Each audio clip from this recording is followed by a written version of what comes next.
This is how to tie the granny knot, and this knot is usually tied in error. When someone is attempting to tie the square knot and they make a misstep, they'll end up with the granny knot. So let me go ahead and show you how that's tied right now. The granny knot is very similar to the square knot in that it is comprised of two overhand knots. The big difference is that with a square knot, those two overhand knots will be alternating, and with a granny knot, they aren't. Okay, so with a square knot, we would do right over left, left over right. With a granny knot, we're going to be tying right over left, right over left. So let's show you how that's done. Right over left, just like that. Make your first twist, and that is your first half of the knot, is your overhand. So we started out with right over left, we're going to finish out with right over left.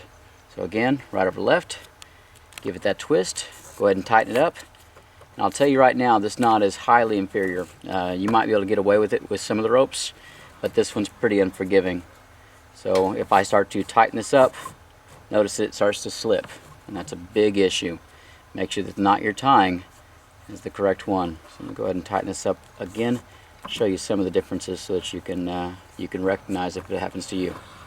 So take a look at that. If we were going to look at a square knot, you should be able to point out that these two ropes should be coming down through a loop, and these two ropes should be coming up through a loop.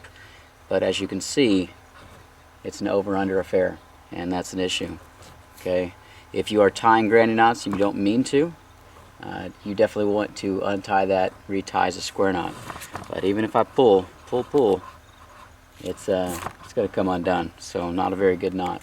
Show you that one more time. So first half, first overhand knot, just like that. First was right over left. We're going to finish out with right over left. Once again, make your twist.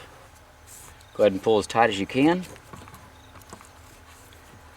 And as soon as you figure out that you've made a granny knot, go ahead and untie it and make that square knot. But there you go, guys. There is your granny knot. Like and subscribe, and as always, till next time.